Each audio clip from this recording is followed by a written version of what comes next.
الحمد لله رب العالمين والصلاة والسلام على سيد المرسلين.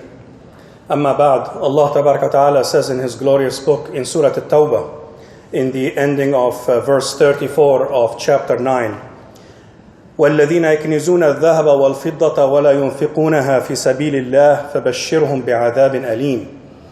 And those who hoard gold and silver and spend it not in the way of Allah, give them tidings of a painful punishment.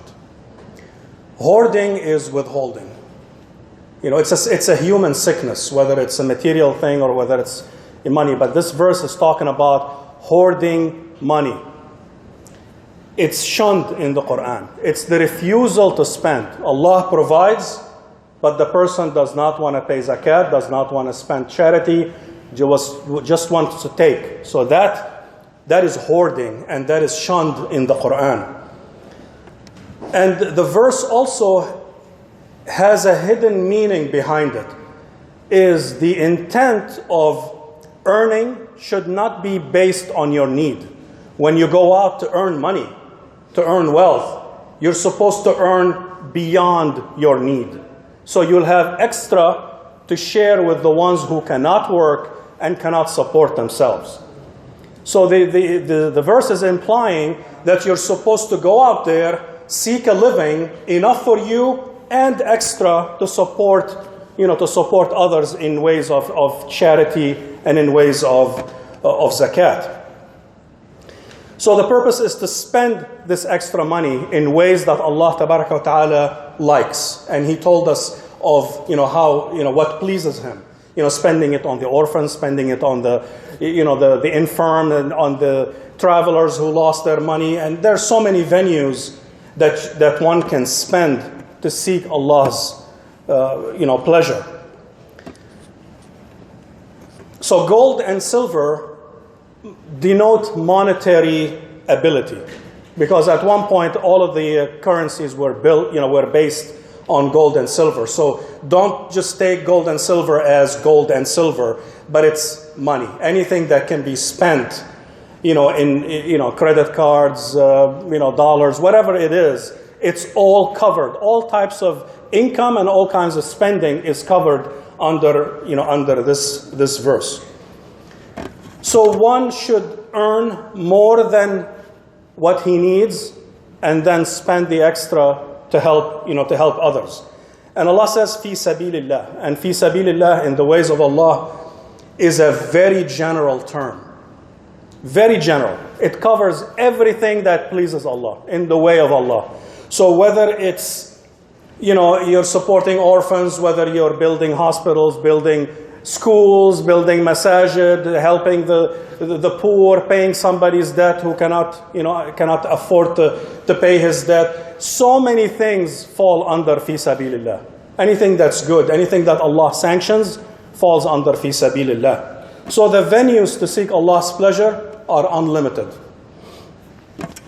So the ones who hoard wealth, who just take, and do not refuse to spend it, they basically are depriving themselves from Allah's reward, from Allah's pleasure.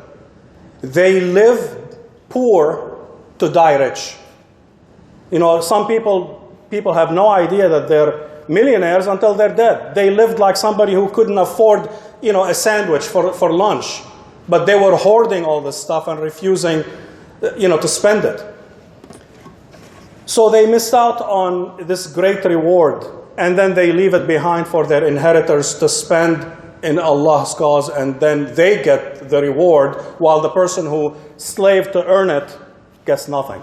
It gets actually the sin of not spending it.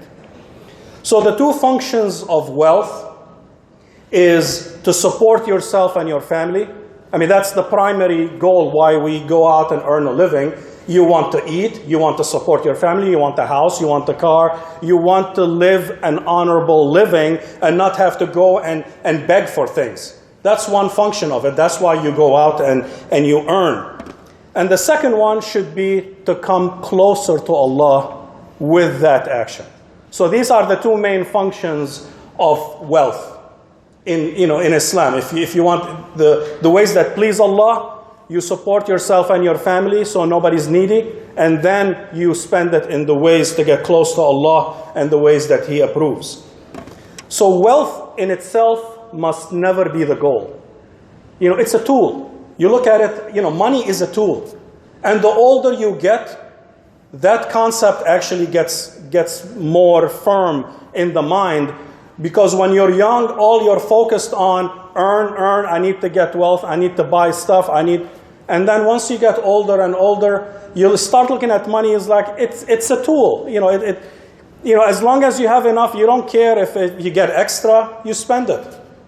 So it is a tool and should not be for itself. You don't go earning for the purpose of earning, but to support yourself and to get closer to Allah. So the ones who hoard and refuse to spend, Allah details further in the next verse the punishment that's in wait for them. And again, I'm talking about people who get wealth, don't refuse to pay zakat, they refuse to pay charity, they don't want to help anyone, they just want to take, and that's a sickness. And Allah says in verse 35, يوم يحمى عليها في نار جهنم فتكوى بها جباههم وجنوبهم وظهورهم هذا ما كنزتم لأنفسكم فذوقوا ما كنتم تكنزون. The day when it will be heated, this wealth, this gold and silver, this wealth that was amassed, it will be heated in the fire of hell, and seared therewith will be their foreheads, their flanks, their sides, and their backs. And it will be said, this is what you hoarded for yourselves, so taste what you used to hoard. That's a very scary verse. Very scary verse. So to protect yourself, you have to spend in the ways of Allah and not hoard. So when the zakat is due, you should be happy to pay it and not look at it as something like, oh, is it that time again? You should pay it because you're cleansing your wealth. You're inviting Allah to bless the ones that remain after you pay your zakat and your charity, and Allah will multiply it. That's how it works in Islam. We don't look at giving as a minus on your balance sheet. And only a Muslim understands that. When you talk to non-Muslims, they look at it, oh, you're giving in charity, you're losing money. No. If you're a Muslim, when you're giving, you're actually gaining. You're gaining a lot more than what you're spending. The concept of barakah, of blessing, they don't have it. When you're materialistic and you're kind of looking at dollars and cents, you don't see it. But when you have faith in Allah, you see it. You see that what you're giving is better than what remains behind. And that's how the Prophet's companions used to look at when they used to give. Used to love what they gave more than what they kept behind. So the punishment that was mentioned is their foreheads, their sides, and their backs are seared. And one may ask, why were those three parts of the body mentioned? And some of the commentators said that when somebody is poor is asking the person, they need help, and you're looking at them with your forehead and you tell them, I don't have any, and you refuse to give, you're refusing with your forehead. So that's the first piece that gets punished. When they insist and try to talk to you, you ignore them, you give them your side. You're busy with something else, you kind of give them your side. And that's why the side is mentioned second. And then when they ask more, you turn your back and walk away from them. And that's why the back is burnt. So that's the mention behind the forehead, the sides, and the backs, because those are the directions that man uses to refuse to give. When somebody needy comes in, even if you don't have, at least give them a good word. Help them physically. Do something. Do not refuse and turn away and invite Allah's punishment. So Allah Tabaraka wa Ta'ala will ask every one of us two questions concerning wealth that we amass in this life. How did you get it? How did you earn it? And how did you spend it? Those are two critical questions that every one of us must prepare and answer, because Allah will ask you. Prepare and answer. Don't wait until the hereafter and now you don't know what to say. Prepare an answer now. Are you earning it from good sources? The argument that, the whole society is bad, I'm forced to deal with haram, is not a valid excuse.